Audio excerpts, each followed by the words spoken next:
Hey, it's Andre, and I just watched Loki episode 1, so I gotta recap it. Spoiler alert, there's gonna be spoilers all about Loki, so if you don't want any spoilers, then, go watch the episode first. You've been warned, spoilers.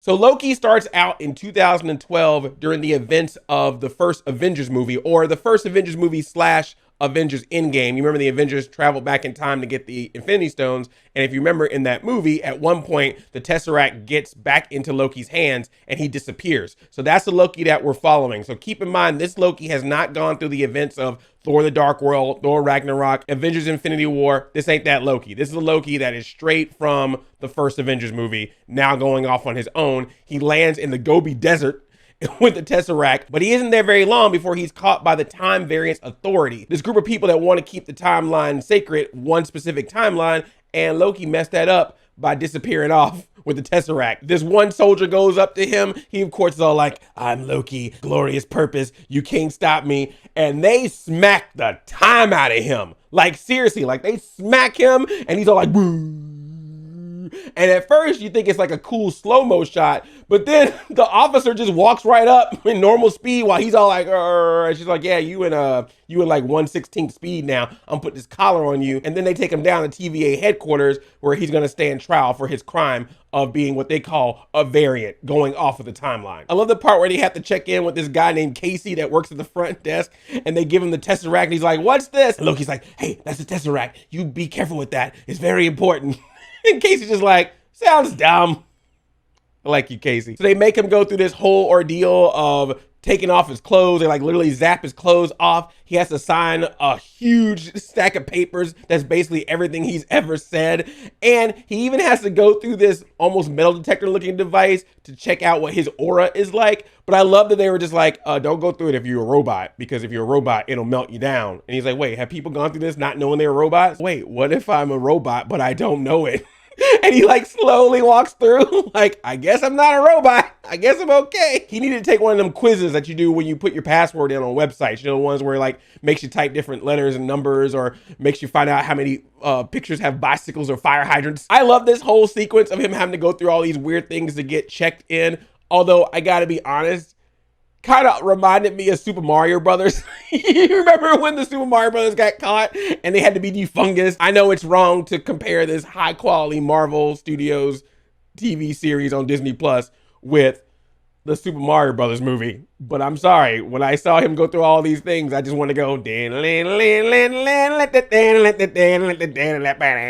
Mario, Luigi, Mario. Sorry, I apologize. I also really like the TVA headquarters. It's like this blend of a government office and the DMV, just some kind of building where they're in present day, but all their technology looks like 10 or 20 years ago, like old computers. They even got the old printers, the old like one line at a time printers. Looked very old school, definitely like old government building, with just a hint of waiting in line for a theme park ride, complete with a video that plays while you wait in line. We get a cartoon in this, y'all. So there's this mascot at the TVA called Miss Minutes, and it's a little cartoon that pretty much explains everything that's going on. I'm gonna try to explain this as best I can. Miss Minutes did it much better. And is also voiced by Tara Strong, which is freaking awesome. Tara Strong voices this character, Miss Minutes, and they even put her name in the credits at the end. I was like, go ahead, Tara Strong. Freaking Bubbles is up in here, yo. This woman has been Harley Quinn and Raven, and now she's up in the Marvel Cinematic Universe. Again, proof that you don't need to choose a side, because the actors don't. They like, wherever the paycheck's coming, I don't care, Marvel, DC. I'm Miss Minutes, and it's my job to catch you up before you stand trial for your crime. And Miss Minutes got a southern accent the whole time, clock with legs, voiced by Tara Strong. Do not get attracted to the talking clock. Do not get attracted to the talking clock. I'm gonna get attracted to the talking clock. I love that it's all done through like an educational cartoon, even down to like the cheap animation and the Rocky and Bullwinkle looking lightning at the beginning of it. It was just really cool. I love that whole part, and I love that it was a great way in cartoon form to basically explain something that sounds really complicated. All right, let me see if I can explain this. So there's these group of folks called the Timekeepers. They were mad because a bunch of multiple timelines were at war with each other. So they were like, look, we can't have this. So we gonna make one sacred timeline so we don't have a multiverse war. So now we have the one sacred timeline, but you know, on occasion, people will fall off that timeline. Either they'll make a decision that they weren't supposed to make according to the TVA, according to the Timekeepers, or they might even do something simple as be late for work. Just whatever thing that they do that they weren't supposed to do, or they messed up time-wise, could make them fall off the sacred timeline. And anyone that does that, they call those variants. And if you are a variant, that could be a bad thing, because that can mean that you could create a whole different new timeline of decisions that could lead to more timelines, which could lead back to a multiverse. They even used the word madness. Yeah, they were like, we can't have a bunch of multiple timelines and multiverses going on because that could cause madness. A multiverse of madness, if you will. Feel like this is setting something up. And if a variant goes off a sacred timeline and does something pretty major, they refer to that as a nexus event, because that's going to be a moment that's going to probably lead to not only multiple timelines, but multiple universes, a multiverse. They even show the variant in the cartoon changing into different versions of himself, different alternate versions of himself, which they say could happen after a nexus event, which I think is going to be important.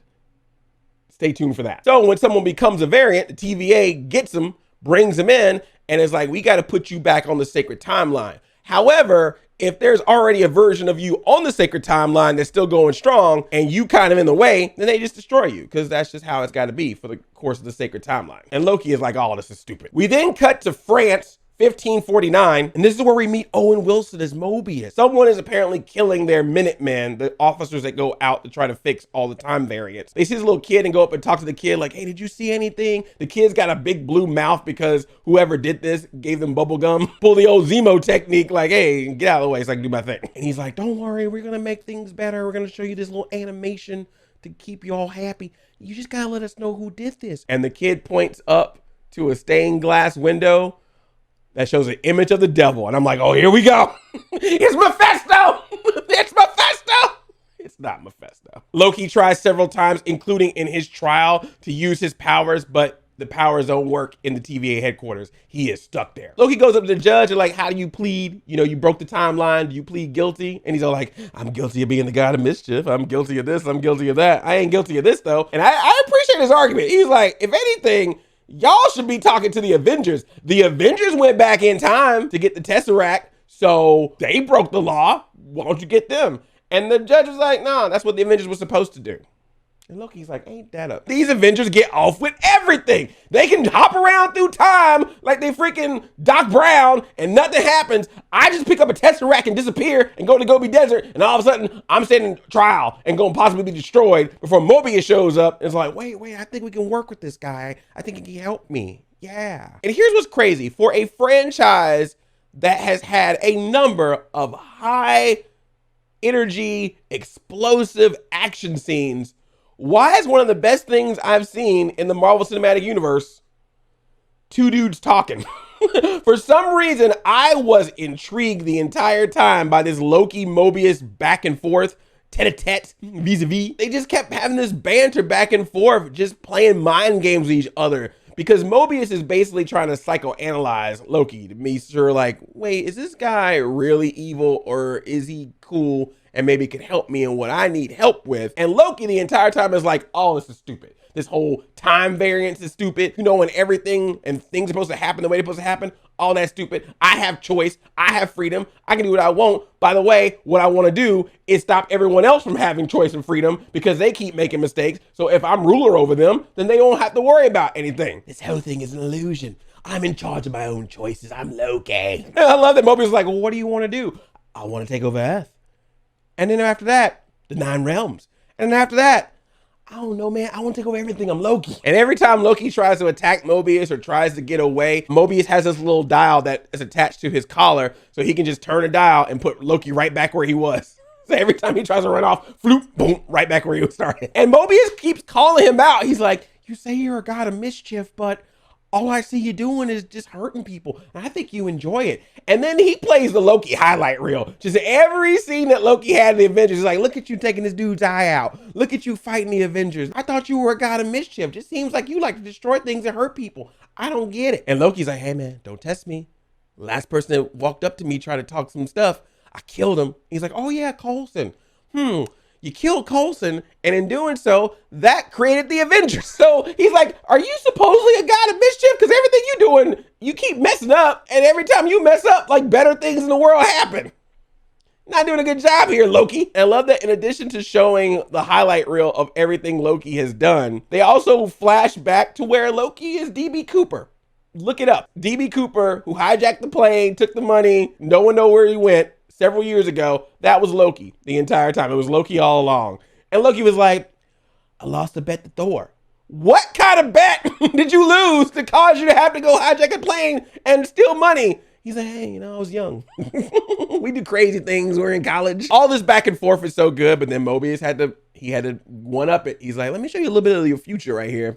We're going to cut the Thor the Dark World real quick. Hey, Loki, right here, where you told the Dark Elves to run up the stairs here, that's where they ran into your mama and killed her.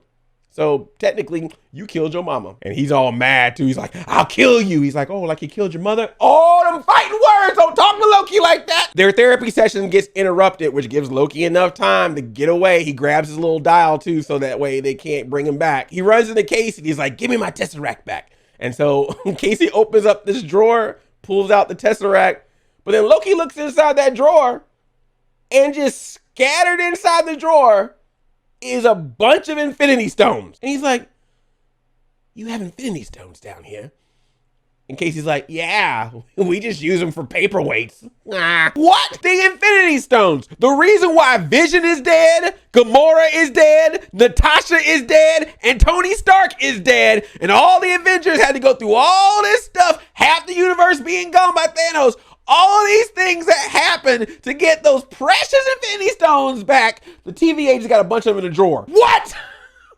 Where were y'all? We need to have a talk because y'all could have stopped a lot of stuff from happening, but you just allowing things to happen because that's how you think it should happen. I don't appreciate that. And Eternals, we gonna have a little discussion too when y'all come out. The Infinity Stones, seen as one of the most powerful things in the universe, is paperweights to the Time Variance Authority. And that's when Loki realizes, oh, these people legit. He even says it out loud. He's like, is this the greatest power in the universe?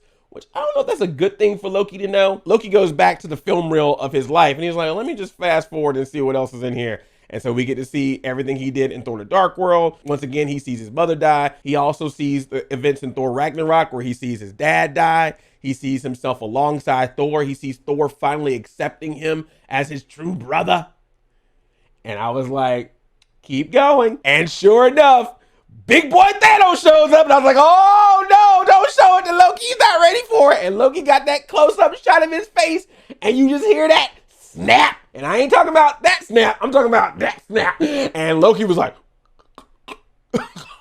yeah, Loki, you dead. And I love that after he dies, the film reel just finishes and just goes into file. This messes Loki up because he all this time was like, I'm intended for glorious purpose. Obviously, my future is me controlling the universe. And he realizes, no, it's seeing his mom die, seeing his dad die, and then dying himself at the hands of Thanos. And he's just like, this is not what I was thinking was going to happen. One of the soldiers comes up and tries to get him. He fights with her, puts the collar on her, and then makes her go into a loop before finally sending her off somewhere. I think this was just there for an action scene because they haven't had an action scene yet in this episode. Loki's free, but he just sits there. And Mobius comes back and he's just like, you all right there? And he's just like, and that's when Loki breaks down. He admits that no, he does not enjoy hurting people. It's a way for him to inspire fear in others, which is something he said about other people, but now he's saying that about himself. He's always called others weak and that they needed someone to control them when all the time he felt weak inside. And that's why he was lashing out, causing fear, trying to take over. Mobius is like a desperate play for control. He's like, yeah. His method, his way of putting fear in others so that he can gain control because he doesn't feel strong himself. That is the illusion. That is the mischief. I am a god of mischief. Oh my gosh. Is all of these Marvel series just about everybody breaking down? Are all these Marvel TV series just huge therapy sessions for the Avengers. Like, everyone's breaking down. Wanda, Vision, Falcon, Bucky, now Loki. Everybody hurts. And then Loki's like, yeah, I guess I am a villain. And Mobius is like, no, not quite. We've seen worse. So Loki is like, all right, I'm listening. Why do you need my help? And Mobius is like, well, there's someone out there killing our Minutemen, and we need your help to bring that person down. And Loki's like, well, why do you need my help? You got all these soldiers. Why do you need me? And Mobius is like, well, here's the thing. The variant is you. Bam, bam, bam. And then it cuts to Oklahoma, 1858, where some other soldiers are out there trying to find a variant. They see a bunch of oil on the ground, and they're like, oh, someone must have been trying to just steal oil to make some money in the future. Classic Back to the Future Part 2 almanac play. But then they see this hooded figure, this hooded black figure, picks up a lantern. Boom, y'all all on fire. And they're like, ah! And that hooded figure, don't see their face, just standing there like, yeah, y'all dead. I did this. End of the show. Now, here's the thing. You remember how I said earlier in the cartoon that they showed that when a variant happens and a Nexus event happens, that Nexus event could cause multiverses, multiple timelines, which could create various versions of someone? I'm gonna go out on a limb and say that's who I think this hooded figure is. They already said it's Loki, but I don't think it is Loki. I think it is a multiverse variant, even further version of Loki. May even be played by a different person, because I noticed in the cast list of Loki, there are some actors and actresses who are listed who there is no character by their name yet. So we could be seeing some old Loki, some young Loki, some lady Loki. Like, I feel like whoever that person is, I think it's a different Loki, played by a different person. This is just a theory. It's not proven until it actually happens in the show. But if that is the case, I think this is going to be that very clear, like, okay, this is what the multiverse is all about. This is a different version of you. And what I'm also going to assume is that this different version of Loki is probably more evil, more sinister than the Loki that we know, which is why Mobius is like, yeah, we can work with this Loki. We got to stop that other Loki, though. That's what I'm assuming going to happen. They already said the variant is Loki, but that's what my assumption is. But we'll see. Either way, I'm intrigued. I really love the style of this show. This whole, like, kind of weird sci-fi, even got the whole theremin going on. Ooh, like all that stuff. It just has a certain style to it. Again, different from WandaVision, different from the Falcon and the Winter Soldier. Once again, proving that in the one universe of Marvel, you can have different genres to play around in. But yeah, this is very interesting. And again, very intriguing that this episode had like hardly any action. This was definitely about setting up this world, because they realized there's a lot of stuff that we're going to have to take in, understanding multiverses and multiple timelines. I mean, the comic book people get it, but you know, there's a lot of not comic book people who watch these shows, and I feel like they felt that that was very important. Break it down for you, because then I'm sure from this point forward, it's gonna be like, all right, now y'all know how this works. Kinda, let's go. Let's get crazy now. And I want this show to get crazy. I hope it does. So those are my thoughts on the first episode of Loki. What did you think of this episode? I do plan on recapping every episode, so stay tuned every week for that. And I'll probably throw some other videos in between whenever I can. As always, I thank you so much for watching. If you enjoyed this video, give it a thumbs up. That really helps. And if you're new here and you like what you see, I hope you subscribe and check out future videos that I make. I love you like a play cousin. I'm Audi 5000 for all time, always.